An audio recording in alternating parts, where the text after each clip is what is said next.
금융위와 금감원 양측이 팽팽히 맞서는 상황에서 대통령이 직접 나섰습니다. 대통령은 사실상 금감원 손을 들어줬습니다. 금융위가 결국 한 발 물러섰는데요. 다만 권한 오남용 우려는 여전히 남아 있습니다. 특사경 논쟁의 근간에는 금융당국의 권력지형 재편, 즉 정부기관인 금융위와 반관반민의 무자본 특수법인인 금감원 간의 헤게모니 이슈가 있습니다.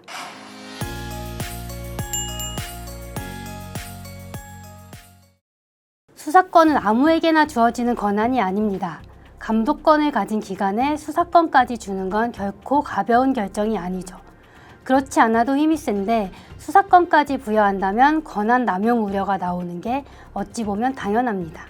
금융위원회와 금융감독원, 그리고 대통령까지 가세한 특사경 논쟁, 금융당국의 권력 지형이 조용히 재편되고 있는 그 스토리를 더벨이 짚어봤습니다. 안녕하세요. 금융부 조은하입니다. 특사경 제도는 식품, 환경, 세무 등 전문적인 지식이 필요한 특정 행정 분야에서 검사의 지휘를 받아 일반 행정직 공무원이 직접 범죄를 수사할 수 있도록 한 제도입니다. 전문성을 바탕으로 신속하고 효율적인 수사를 하기 위해 도입됐습니다. 금감원에도 특사경이 있는데요. 2019년 출범했습니다. 범위는 자본시장에만 한정됐습니다.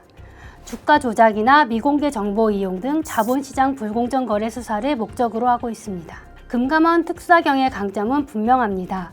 금융구조를 이해하는 전문가들이 초동 단계에서 바로 수사에 착수할 수 있다는 점입니다. 다만 권한의 한계도 명확합니다. 압수수색이나 체포, 구속 같은 강제 수사는 독자적으로 할 수 없습니다.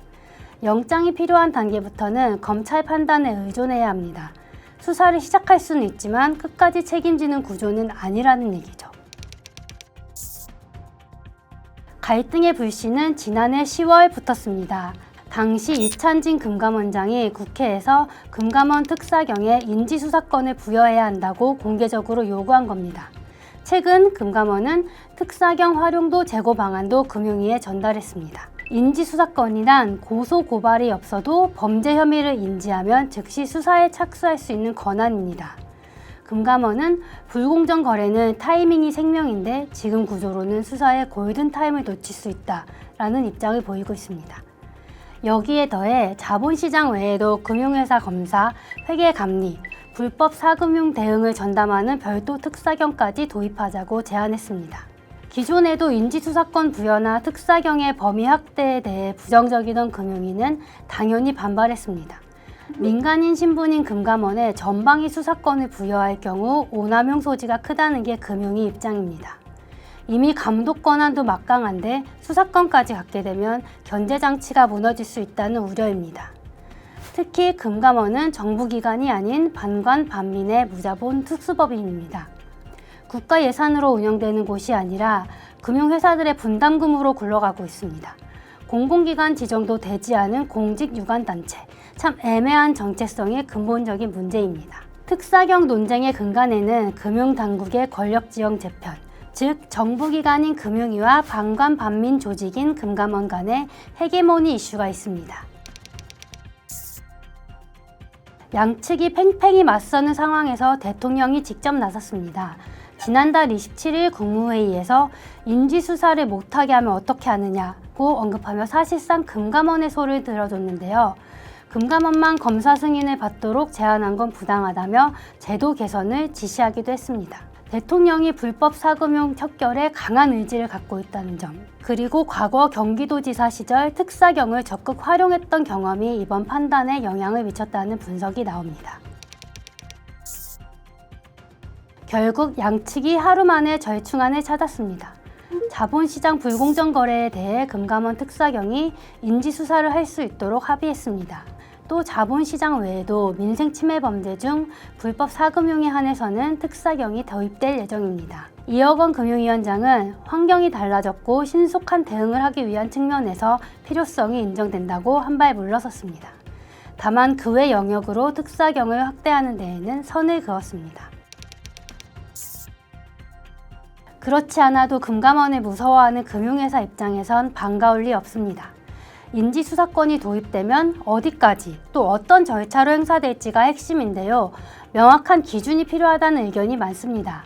명확한 개시 요건과 외부 통제가 전제되지 않는다면 남용 가능성이 충분하다는 게 금융회사들의 시각입니다.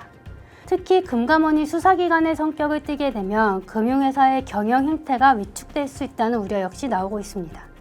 금융회사들이 법적 리스크를 과도하게 회피하는 방향으로 경영 전략을 수정할 가능성이 있다는 얘기죠. 그렇지 않아도 보수적인 금융권이 한층 더 보수적으로 고착화될 수 있다는 지적입니다.